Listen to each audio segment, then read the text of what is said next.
Munsi buli omwali n'ekirooto kuba kuwaguza kulafuubana n'okulemerako okutuuka ku buwanguzi. Ddala wamma ggwe luba lunaku mulindwa okyasobeddwa eka ne mu kibira nga weebuuza omuntu omutuufu anaakutuusa ku makula g'ebirooto byo oba okooye kuferebwa. Kankwanjulire aba Brand Pro Property Services Limited abeegulidde erinnya mu kutuukiriza ebirooto by'abantu ebyekuusa ku ttaka. Bagula wamu n'okutunda ettaka n'amayumba ku buli luguudo lwa Uganda wamu n'okwetooloola ensi yonna mu mawanga agatali gamu nga USA, India wamu ne Bungereza. Tulina estates eziwedde okuzimbibwa. Gano makula bukula weegulire ennyumba ey'ekirooto kyo olwaleero ku bbeeyi esoboka. Naawe anoonyeeza okupangisa tuzirina ng'ate tusobola n'okukulaakulanya ettaka, amayumba oba estates zo ne zeegombesa buli muntu. Oyagala saveya oba olina ekizibu kyonna nga kyekuusa ku ttaka, bitukwase g'osirike. Tusangibwa ku MT House ku maliro ogusooka Room 5 ewazana ku Entebbe Road okuliraana ekizimbe kya Muguluma Empire. Osobola okutukubira oba okutuweereza obubaka ku WhatsApp namba zaffe noti 773 206 58 noti oba noti 703 824 noti 79 ne ku website www.brandpro.co.ug. ate mwe bankuba kyeyo ebyammwe byateredde anti osobola okugula poloti oba okufuna ennyumba n'okomawo nga buli kimu kiri malidaadi saana. Sebatuka abafera olwaleero ng'okolagana ne Brand Pro Property Services Limited tutuukiriza birooto.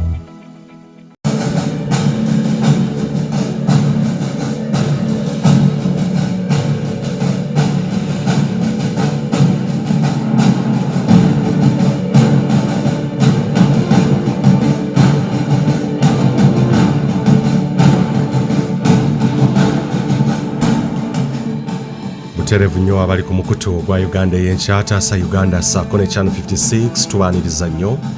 Mwebale kugoberera of course obubaka saako n'okutuwa response. Mwebalire ddala okugenda mu maaso okugabana obubaka saako no subscribinga ku channels zaffe. Akawungeza akalungi olw'eggulu lungi ekiro ekirungi. Of course it is a good evening kyeniza okugamba kuba leero mu bitundu by'e Kampala ebimu tetonnye naye ng'awamu busukka Kampala Metropolitan or beyond erina weetonye. So it is a good evening. Nze muzzukulu wa Gamuga Moses wabala akulamusaako era nenkwebaza gyonna gy'otuusizaako engalo mu abasobodde okugenda ku mirimu of course mu abagirina mu ggwanga Uganda. Mwebale kuweereza ggwanga ate nammwe abagenda mu maaso mu diaspora oba bali emitala w'amayanja nga nabwe mukola bukubirire okulaba nga muyimirizaawo famire zammwe n'okubeezaawo obulamu bwammwe. Of course tukkiriza eyo gye muli si we walungi ennyo si wammwe naye olw'embeera ebanyigiriza ebasoomooza eyabasoomooza naye bafulumya eggwanga Uganda. Tukkiriza abamu ye yabatwala ate abalala mwagendayo mmwe for greener pastures. Okubeera ne abasinga benjogerako nammwe temuli basanyufu okubeera eyo. That will be a debate for another day. Ne tubeebaza mwebale kugoberera emikutu gyaffe ate namwe mwebale tuwa response feedback nammwe abatukwatizaako wano nawali mu financial support nammwe tubeebaliza ddala. Olwaleero the eve of the day when Jakana Suleiman Nadduli akomezebwawo mu kooti. Ebigambo ebyo bitegeeza nti lwe lunaku oluddirira oba ekiro ekikeesa Jakana Suleiman Nadduli lwagenda okuddizibwa mu kooti. Jjukira akomezebwa mu kooti olunaku lwankya the 21st of September 2022. Omulamuzi okuwa ensala ye oba ruling okakasa oba naaweebwa bail oba aneeyimirirwa oba nedda lunaku lwankya. Kakati n'olwaleero ng'enyiwaddeko ku lukiiko lw'eggwanga olukulu Parliament n'enjogerezeganyaamuuko ne Honorable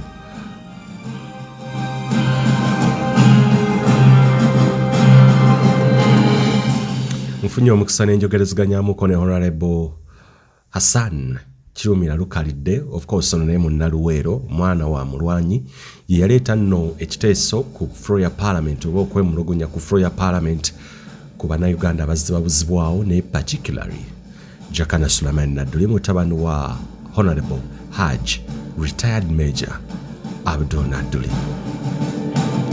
omubaka ono Hassan Kirumira jagenda mu record nti bwe bakwata Honorable Suleiman Jakana Nadduli ne weevu empya ey'okubuzawo bannayuganda nga babayisa oba batwalira mu drone abamba bajja ku mirimu gye bakolera abamba bajja waka nga Jakana Suleiman Nadduli yateeka gavumenti ku bunkenke ku nninga eve yennyonnyole ekiwamba abantu n'ekibuzawo bantu kyagenda mu maaso ng'era ababawamba abasajja bagira mu ngoye za bulijjo ne batwala mu bifo ab'ebyokwerinda bw'oba oyogedde nabo gye batakutegeeza ab'ebyokwerinda aboogerera ebyokwerinda ebyo ba security agency ezo ne beegaana okubeera n'abantu abo abawuziddwawo yadde ng'oluvannyuma bakkiriza nti be babalina ate ne batutegeeza nti babatutte mu kkooti ne babagulako emisango egitali gimu abantu abamu ku abo ye Jakana Suleiman Nadduli, Motive Kasagga, Kenneth Kavulu munnamawulire. Njogera ku abductions not arrests,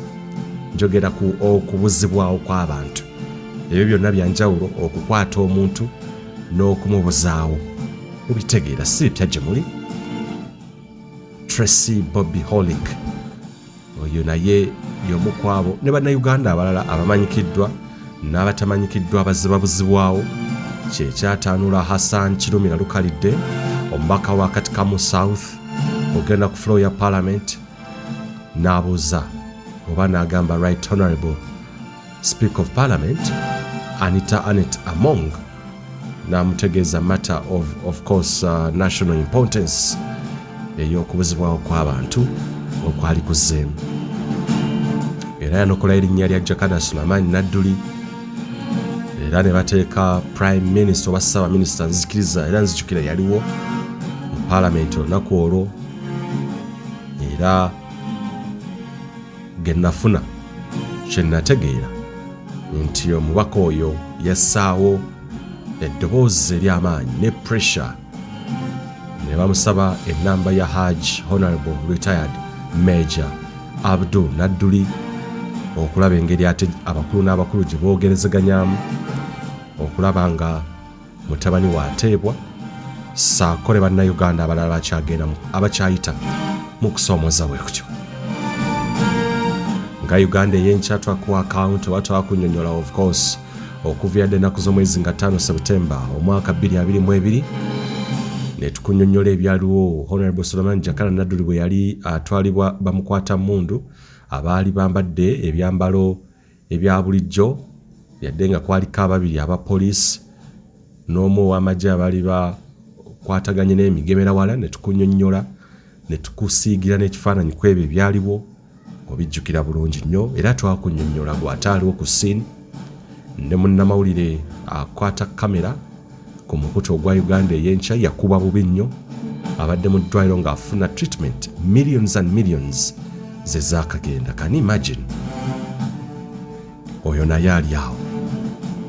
Ebikolwa bino twongera okubivumirira kuba bwebeera nga bye byatwala gavumenti eno mu nsiko okubirwanyisa biveewo ate okutuuka okubuzabuza abantu n'okuba munnamawulire olw'okuba akola omulimu gwe bikolwa bya nsonyi, bikolwa bya sitaani, bikolwa ebyetaaga okuvumirira, ababikola abeetaaga okukangavula sinakindi obutaddamu kuweereza mu kifo kyonna eky'eggwanga kuba bikola byesittaza. Jakana Suleiman Nadduli yatwalibwa in the presence ng'abaana be batunda bwe bati naye nga tebamanyi kitaabwe gye bamutwala ne booza ne ku munyi naye n'omukyala teyasobola kutegeera omwami bamutwalawo. Yemboozi ey'akafubo gye tugenda okwogerezeganyaamu okono omubaka ono eyamira omwoyo ng'ensanafu n'alinnya ku lukiiko ku floor ya Parliament mu lukiiko lw'eggwanga olukulu n'aleeta ensonga n'ajanja era Uganda y'enkya tuzze tugobera ensonga eno n'okutuusa bwe twagenda mu kooti Grade 1 Magistrate Court e Luwero byonna twabiraba.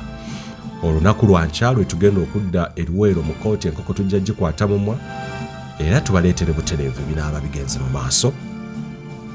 So mubeere bulindaala, mubeere ku mukutu, tujja kubeera nga tubaweereza. Ogenda kuwuliriza ebigambo bya Honourable Hassan Kirumira oba Kirumira Lukalidde. Eno lero lwentegedde naye mutabani wa veteran war hero, bush war veteran, mutabani wa Lukalidde abali e Luwero mutegera bulungi, be bamu ku abo bayise mu kusoomoozebwa okw'amaanyi n'okutuukawo okubonaabona n'okuyita mu kuyisibwa obubi kwonna nga kwagenda tutegeeza. Ate naye emboozi y'enjawulo za tujja gifuna mu maaso awo. An exclusive, a deep insight or deeper insight mu family eno eya Muzeeyi Lukalidde e Luwero. Kubonaabona bangi ababonyebonye, ba veterans bangi abayise mu kubonaabona naye nga bakakasa nti President Museveni ne banne baabakozesanga bisooto baabalinyirako nga madaala okutuuka mifo gye baali beetaaga olwamala okubakolera nga amadaala, okubakolera nga olutindo, ne babakozesa bukozesa ne babasuulawo nga tebalina kye bafunyeemu. Abaana abato abazze jjojjoozi be bali mu bifo eby'amaanyi ebikolerwako decision ez'amaanyi, ne boogeza n'amaanyi, ne bakola ebintu eby'amaanyi ebikanga, ebitiisa, ebyanaamiriza n'obugagga ne beeyongera, naye nga abaakola role, abaazanya omuzannyo, abaplayinga role ennene, omutemu ogw'amaanyi baakasukibwa dda ttale. Kyewuunyisa, kinakuwaza abantu engeri gye beefuulamu mu ddakiika ntono nnyo ne babayita n'abasosoze abaawulayawula mu mawanga be baasembeza, be baawanga plan ey'okukwatagana ne Buganda, be baayamba ennyo ne basembeza mu Buganda, ne babawa amagezi, ne babawabula n'olutalo ne balwetabamu. Baana baabwe be basiba, be babonyaabonya. What a sad generation. Kyansonyi, kikolwa kya buswavu, kyakko. Naye byonna biba byakuyiga. Life is a lesson. Gwe afuna lesson ezisinga oziteeka mu nkola oba ogenze kukolera ddala exercise n'oyita n'ebigezo. Kaakati eyo story tujja kugifuna ya Muzeeyi Lukalidde e Luwero, okusoomoozebwa kwayiseemu n'ebirala nkumu. Naye muwulirize era mulabe nnyo programu eno gye nkoze ne mutabani wa Muzeeyi Lukalidde e Luwero, engeri gy'akozesa eddoboozi ery'omwanguka ku floor ya Parliament okujja okununula mutabani wa Hajji Nadduli ssaako n'abo abazze bawambibwa. Enjoy the program. Ate ku matulutulu olw'enkya tugenda Luwero. Nze muzukulu wa Gabunga Moses Wamala. Truth, justice, accountability, good governance and upholding human rights ye interests oba ze interests ezandeeta mu mawulire n'okubeera nga njogera bino. We want good governance, obukulembeze obulungi obutuwa accountability ku buli kintu, obukulembeze obugenda okugoberera enfuga ey'amateeka, obukulembeze obugenda maaso ng'eddeme ly'obuntu bubissaamu ekitiibwa, ate era obukulembeze obukkiriza mu bannansi ate era nga bubawa ekitiibwa. Byo byenzikiririzaamu, tewali kirala era tewali kigenda kukyusa ekyo. As long as human rights violations are on the rise, accountability ng'ebuze, bad governance ng'ekyagenda mu maaso, accountability nga teriiwo, don't expect me to shut up. Bannabuganda village, mbeebaliza ddala, mwebale kulaba abali mu mukutu ogwo gwonna. Of course Bannabuganda village mwena mwetegedde mwemanyi, n'aba pro Buganda federal, of course gyonna mikutu gya WhatsApp, of course mwebale kubeerako, mwebale kugoberera mama Belgium ya mwebalire ddala mwenna. Muli bangi abali mukutu ogwo Buganda village. Thanks for this solidarity. Ate n'okugoberera ensonga n'okugoberera amazima nakyo kikulu. Mwebalire ddala ne bafan abali bonna abagoberera ba subscribers ba followers aba Uganda eyenkya, nammwe mwebalire ddala. Kyemukola kya ttendo, Mukama Katonda abatuwere kyonna kye musinga okwagala. Enjoy the rest of the program. Ate tukwatagana olw'enkya tujja bawa live buli kimu ekijja ogenda maaso obutereevu ku mukutu gwa Uganda enkya Uganda y'enkya n'emikutu emirala. Nze muzukulu wa Gamuga Moses Wamala abankumire jambo.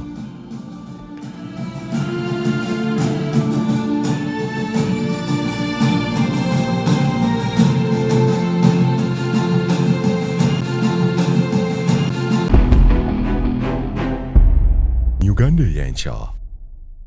Tubaniriza nnyo bali ku mukutu era mwe bali kubeera nga mutugoberera era tuli ku parliament of course nga bwe twabategeezezza on Tuesday ujja kubeerako n'omubaka of course Hassan Kirumira ye omubaka owa Katikamu South gwe tugenda okwogeramuuko naye ku nsonga za abductions. Jjukira bwe bakwata oba bwe wave empya ya abductions wa kidnaps wezeemu ye mubaka eyaleeta ku floor ya parliament sabbiiti gye tukubye emabega okutegeeza ababaka nti waliwo wave empya eya abductions okubuzaawo abantu nga babayisa mu drone era particularly ya jayo erinnya erya Hon Jakana Nadduli mutabani wa Hajj retired Major Nadduli ku nsonga engeri gye yabuzibwawo ennaku z'omwezi 5 September mwaka 2022 guno gwennyini gwe tulimu bwe yali atuuka mu makaage ekya raising questions nyingi nnyo from the right honorable speaker of course ne leader of the opposition okusaba minister aje na reporter of course okutegeeza abantu why are they abducting people atenga constitutionally balina okubeera nga bayita mu mateeka agalina okubeera nga ba-arresting omuntu in case there is a case he or she has to answer. Kakati wetuze olwaleero twogerezeganyemu n'omubaka ono yennyini yaleeta of course kiteeso ekyo okulaba nga ateeka gavumenti ku nninga as we wait tomorrow on Wednesday okulaba ate Jakana Suleiman Nadduli oba naawe wa bail yes or no n'abalala abazze bakwatibwa motive Kasaga Kenneth Kavulu just those are abductions. Nzijukirako n'omuwala munakibiina kya National Unity Platform Tracy Bobi Holick yes bamu ku abazze babuzibwawo. Honorable twenze nnyo tuwa kadde olwaleero soko namusize kuba kulaba ku mukutu tugende mu maaso ssebo. Abatulaba nze Kirumira Hassan Lukalidde omubaka akiikirira Katikamu South mu Parliament okay. nga ndi wa kibiina ekya National Unity Platform. Nsanyuse nnyo nate okubeera nga nange ndi ku mpewo zino yes, sir. Ogatta amaloboozi gange ku maloboozi g'Abannayuganda ku nsonga ezigenda mu maaso mu ggwanga lyaffe Uganda. Wow, okugenda straight ku nsonga abductions zikyagenda maaso. What's your view as a member of parliament akiikira abantu b'e Katikamu South era kiki ekyakuprompting okuleeta ensonga ku floor ya parliament? Ffe bino ebintu bya abductions n'ebya drone byatandika dda nga tukyali mu kalulu abantu baffe nga bababuzaawo ne tulowooza oba nti bakwata ba NUP bokka naye kyatumaze enviiri ku mutwe kwe kulaba nga ne Jakana Nadduli, a son of a former minister, yes, son of a former vice chairperson NRM, son of a bush war hero, yes, naye bamukutte. Kati ne twebuuza nti bano abantu abali mu gavumenti kiki kye baagala? Kuba ekyamazima batuukira okukwata Nadduli oba baali baagala kusirisa ffe tuleme kwogera nti mwaba NUP olaba tukwata na bano naye ate mwe katigena bamalawo mazi. So kitukuba entiisa tuli mu ggwanga ng'abantu abatufuga bo bakola bye baagala ate abantu bano babakwata nga tebalina saako tebalina misanga abamu naye just kubeera nti balina opinion ey'ebyobufuzi kyo kyokka kimala okubakwasa. Bw'otulyanga ensonga za Jakana kuba ebifo bye tubulira mu luvuuvuumo kujjukiza bantu nti bantu mmwe buli muntu wakufa gwe gundi oli wakufa naye gundi oli wakufa. Jakana musajja Muisiraamu, era buli wagenda mu muzikiti ku Lwokutaano bayimaamu batusomesa nti buli muntu yenna buli kintu kyonna ekissa kyakomba ku mpeke yakufa.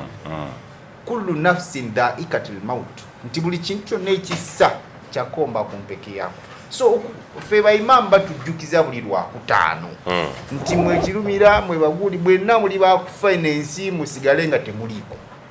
So Jakana ffe bye tuwulira mu lugambo mbuyajjukiza bujjukiza bantu nti gwe gundi gwe okufa mazima olina okola ki okufa naye olw'okuba otubanyabonyeza nnyo bw'olifa nja kulya embuzi.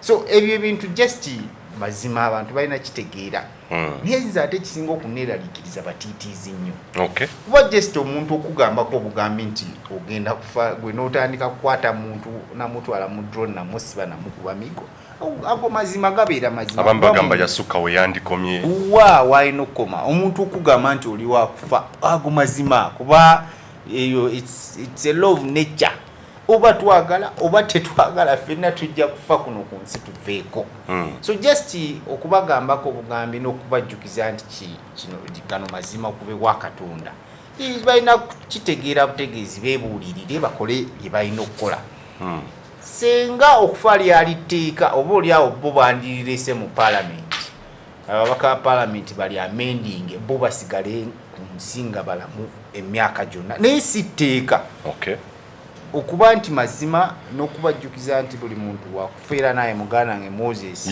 oli wakufa buli Munnayuganda yenna buli ali ku nsi kuno wakufa ago mazima era Jakana talina musango naye just batambulira mu buufu bwe bumu bwakubeera nga batulugunya Bannayuganda nakubanyigiriza nakubajja ku mulamwa naddala abo be batakwatagana nabo ku nsonga z'ebyobufuzi kyannaku nnyo era bantu mmwe tubagamba muli babi nnyo eggwanga lyonna lyaffe bwe mbanga njawukanye naawe ku nsonga y'ebyobufuzi tekyetaagisa kunteeka mu drone nedda ono omwana Jakana yafuna accident mwezi ogwokusatu accident eyo twali tugiteebereza okubeera nti yali mpange Jakana n'akutuka ekyenda ne baddamu ne bakigatta omusajja wattu abadde anansinga biwundu for over 7 months wetubadde nti ate kati bamukutte babadde nalaba Haji ng'ayogera nti olwamukwata batandika musamba tteke mu lubuto wakati mu bulamu bw'omuntu bw'ozannyirako olw'okuba tokkaanya naye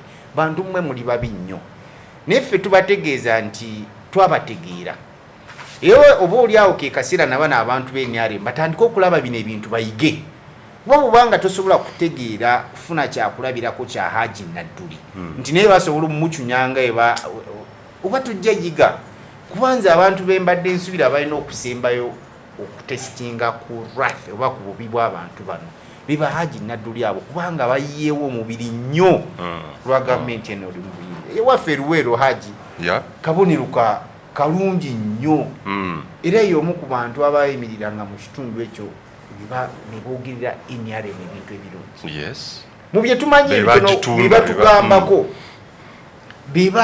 bebasembeza gavumenti eno Luwero mu busake bumuwulira bwe babanga basobola okukola ebintu ebyo ku muntu bwatyo kiba kitegeeza tebalina mukwano era tebajja kukuuma mikwano era ke kaseera abantu abo mubakyawe fe ensonga lwaki twagamba twagala bajja mu buyinza kubanga ekyamazima bonna abayiwawo omubiri ku lwabwe babeere mu buyinza tebabafunyemu nze muzeeyi wange teramuwaako kyakulabirako Lukalidde era bamumanyi kuba Lukalidde yena bbaasi z'eruwero zibayokyanga bazitambuliramu mu biseera by'entalo ina faamu eyo babyokya actually yali DC ne mwami Kalema ebiseera ebibajjira eruwero okulwana naye abantu abo bonna baafanga ti nothing wadde n'okubaliwirira n'okubasiimako nti bantu mmwe mwako famire ya Lutamaguzi so bino byonna ebyokubeera nti babikola ku taata wa Nadduli bibaddengawo naye oba oliawo ffe tubaddenga tetubiteekako birowoozo tebalina mikwano tebasobola kuuma mikwano era tebasobola nakuliwaadinga mikwano ku bintu byebabakolera bantu mmwe muli babi nnyo era mukoze bubi nnyo Bannayuganda naddala abantu beeruwe. Does it speak volumes to you nti omuntu naye owaabwe kuba abantu badde bino babira amawulire bawambye wagundi ne bino biri ku mutabani w'omulwanye yagenda mu lutalo n'ateekawo napping role y'amaanyi mu kuleeta gavumenti. Does it speak volume noga nti perhaps tuyinza okubeera nga tutuuse ku kisenge to the extent that they are eating up their own people? No, by the way, nze ekyasinga okunkuba enkyukwe mba nakamala okuleeta mate eyo in the floor of parliament. Yes. Essaawa eyo nnyini minister nansaba essimu neya ssimu ya Haji Nadduli. Minister wa security? Era ebyaddirira kuwulira nti Nadduli Jakana bamututte mu kooti. Kiba kitegeeza nti nawo bye bakola tebabimanyi. Okay. Because bamala kutegeera nakudda kufumitiriza kiki bakoze ne bategeera how bad it is. So no minister tamanyi kigenda maaso. Actually government ya jibalimu reactionary. nti bo bakola ekintu obuuli awo mu busungu nga tebamaze na kufumiitiriza na kulowooza kimala nti ddala kino kisaanidde kino tekisaanidde. So bwe bukulembeze bwaffe tuli mu lukaayi batuvugira mu lukaayi. Kubo twalivaako dda erya kolansi tuli ku kikubo kya ttaka bo bakola ebibajjidde mu kaseera ako kasita babikkaanyaako nga babiteeka mu nkola y'ensonga lwaki mulaba nti kasita tokkaanya nabo ku nsonga za byabufuzi nabakusiba basegirinya nesibwanya nabali kita ewano jigo bamazeeyo omwaka mulamba naye nga ababaka ba palamenti. So we baba nga basobola okusiba ababaka ba palamenti babiri okumala omwaka mulamba kikyo bagamba munange bo bannakyemalira era bino ebintu bo balowooza tebajja kuva mu bufuzi bagenda bubeera mu myaka gyonna ne bantu mmwe mwerimba buno obufuzi bangi babaddewo ab'amaanyi tubalabye bafuze eggwanga ne bagenda abamu kati baafana dda lwakuba temwagala bajjukiza nti nammwe mujja kufa naye nga eno ensi abantu ffenna tuli bakufaanya ne musajja muisiraamu era nzikiriza nti olunaku lw'okufa olwange eriba lutuuse gwe tojja kufa mu kifo kyange nedda nze nja okufa mu kifo kyange kuba katonda olunaku lwe yantegekera okubeera nkufa.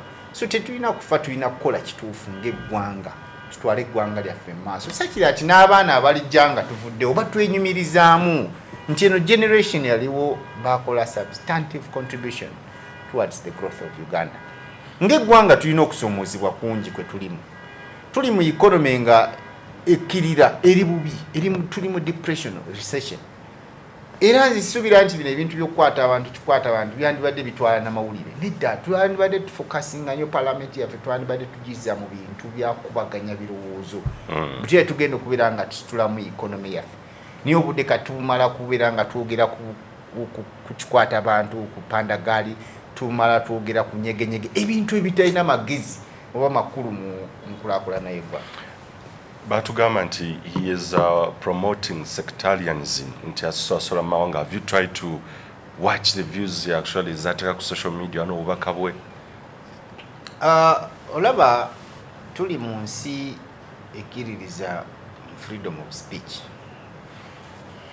Nsuubira nti it's a democratic right.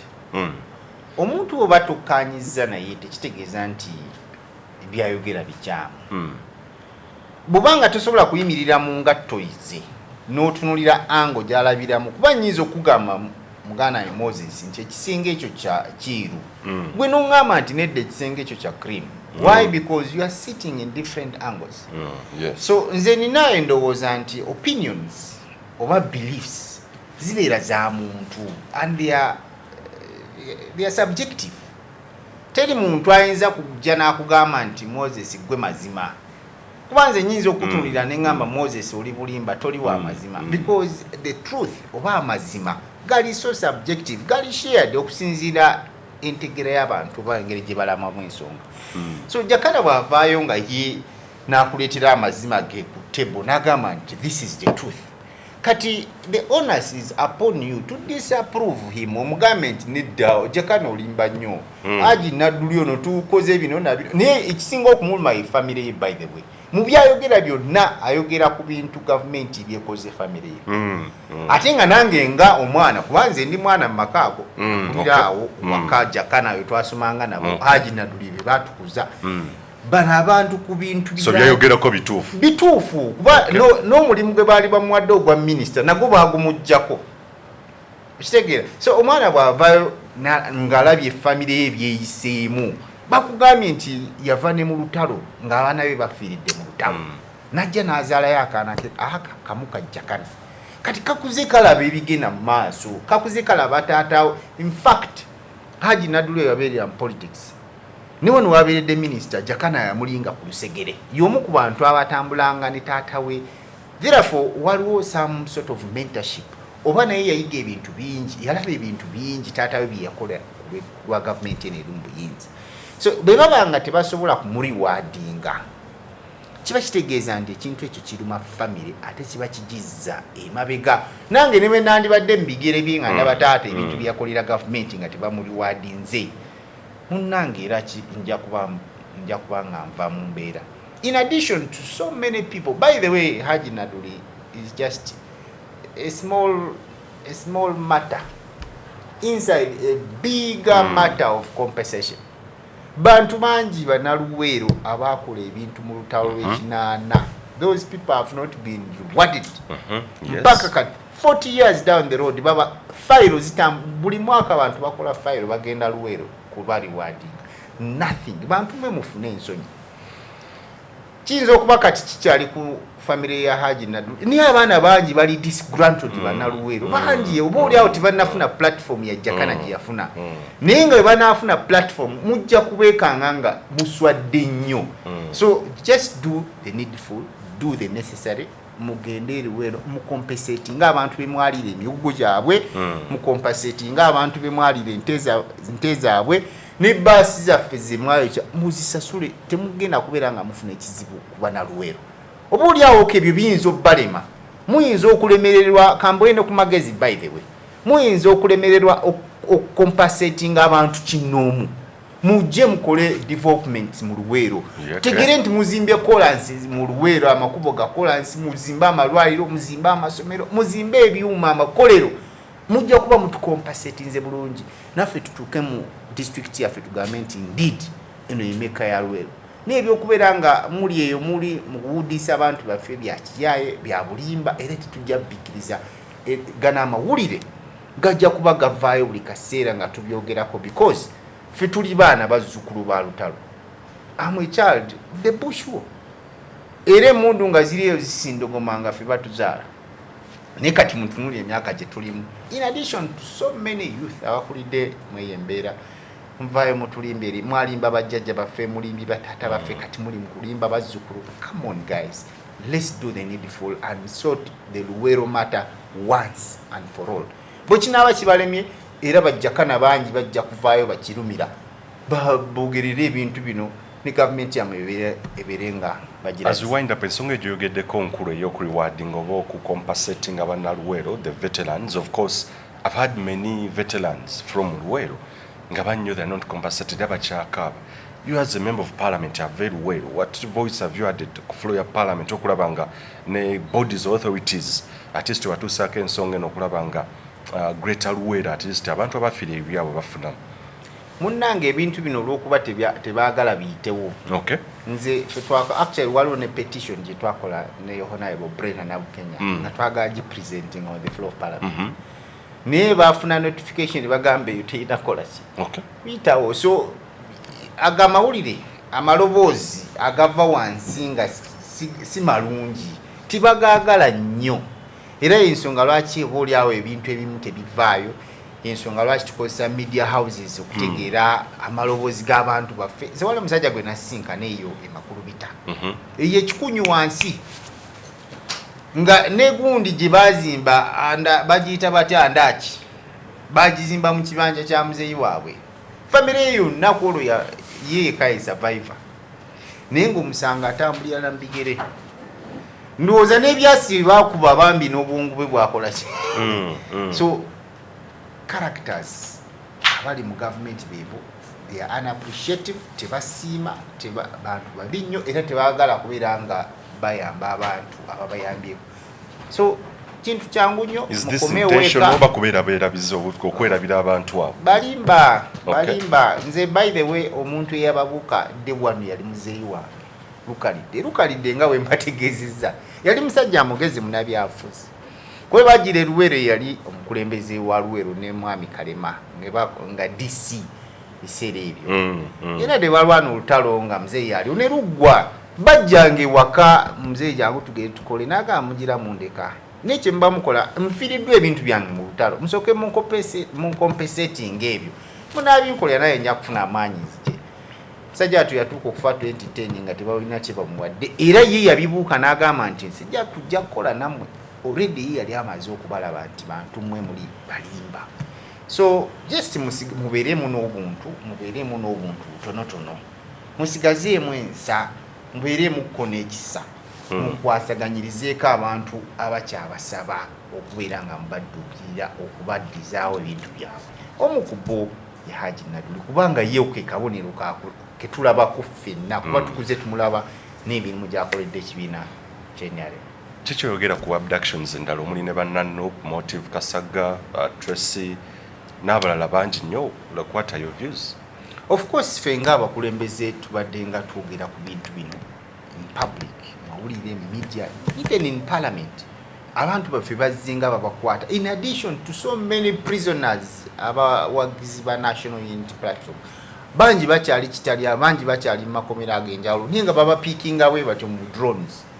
Era nasanyuka nnyo president waffe yavaayo n'agamba nti bannange bizzeemu mbeere beegendereza drone zitandise okukola ki piikinga abantu bakyali awo bano ba Holik, bano ba Kasaga, ba Nadduli bwe batyo. So bakyali baffe mwebereremu, bannange temukkiriza bintu ebyakiyaayi ebyo kubatuukako, mubeere nga mwebereramu, totambula wekka, naddala obudde obwakawungeezi beera n'essimu, abantu mbategeeze mangu. Baana bangi babakutta, abamu tetumanyi ne gye bali. Baana bangi babatutte mu drones, abaana b'abantu bangi baabula naye nga abantu abatutte be baba drones. So wakiri mukole communication mangu tutegeere nti gundi ne gundi bamututte. Eno pandagaali yo yaddamu, mukkirize oba mugaane, Uganda tulinamu pandagaali. Ekyenjawulo kye tulina ku pandagaali yakaakati yo drone tekyalinga ziri ezedde ezaali nga zikabangali. New already people are being picked out. Ya kasita bamala okwidentifying nga ne baprofiling bwe muganange ebyo biba biwedde. Naye nga mbasuubiza era nga mbakakasa temuggwamu maanyi. Lino eggwanga lyaffe tetulinayo waka walala. Nze n'omukisa nti ntambuddeko ku nsi ez'ebweru. Naye waka wasigala waka. And there's nothing that compares to home. So obuvunaanyizibwa bwaffe okumakinga sure to making Uganda to be a better place. Wafunye information from the Minister of Security because we were pinning abakulira security. Have you gotten any information or response to your Of course they called Haji Nadduli immediately. Okay. Bamukubira era ne Nadduli bamuproducing mu court. Tomorrow encha tugenda kubeera nga gye tuli mu court. Tulaba ate kati ffe twasaba bail, twagala kulaba ate biki bye beebuzaabuza.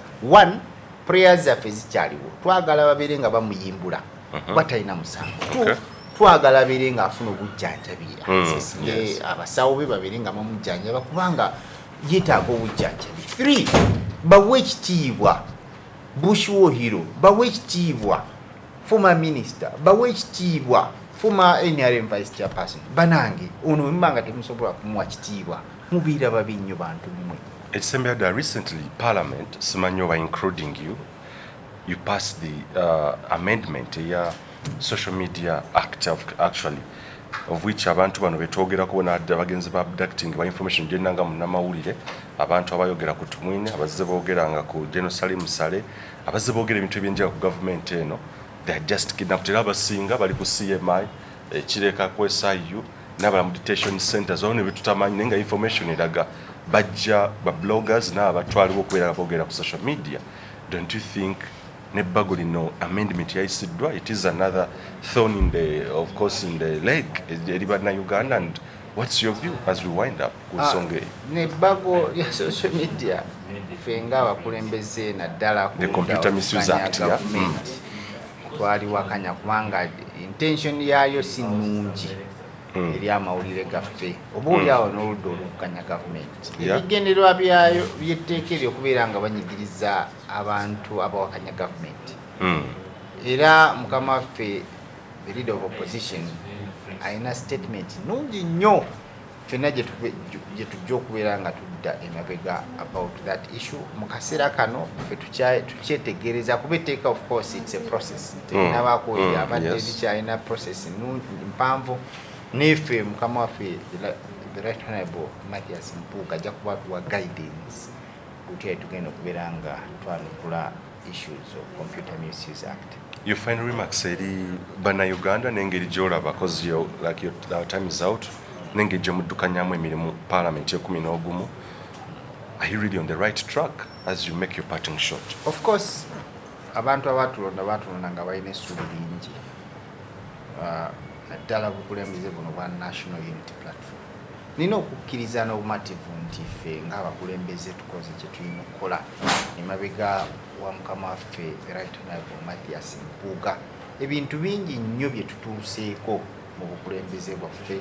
Ekimu ku byo yali ensonga y'emmwanyi, ensonga y'emisolo gy'amasannyalaze, n'ebirala n'essente z'omuwi w'omusolo nnyingi nnyo ze tusobodde okubeera nga tutaakiriza. Nze kamu akoogera nali musaale nnyo nkomya gavumenti okwewola ssente zitalina mugaso kubanga ntula akakiiko ka national economy tugezezzaako nnyo okumakinga sure nti gavumenti mala gewola because we know this money has to be paid back. Ate gavumenti bweremerera ozisasula bannayuganda ssente z'amuwi wa musolo era ffe tujja okubeera nga tuzisasula.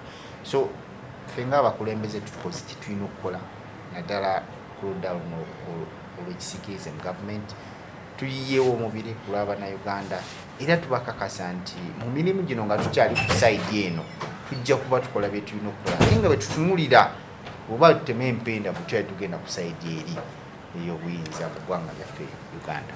All right, yeah, Honorable Hassan Kirumira, of course, omubaka wa Katikamu South. Bingi bye tujja ofuna naye, of course, mu another discussion yet tomorrow, I guess, in case he appears with our, of course, land friend Jakana Suleiman Nadduli ku kooti olunaku olw'enkya. Ebibuuzo bingi nnyo ebikyaliko in regards to akakiiko kaatuulako aka national economy. We are highly indebted nga eggwanga, and of course bw'ogenda n'onoonya ssente kye zikola a lot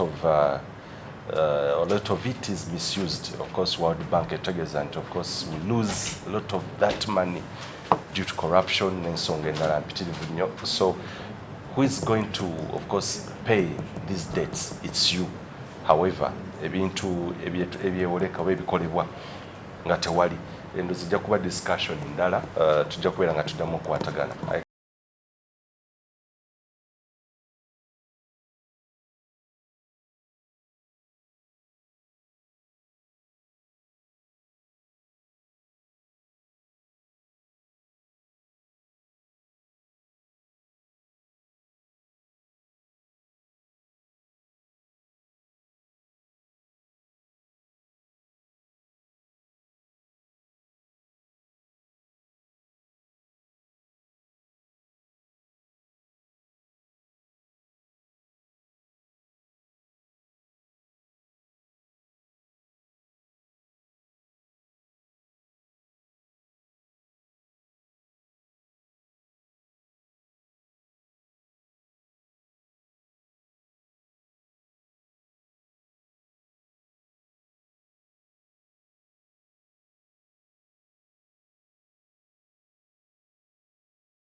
Uganda y'enkya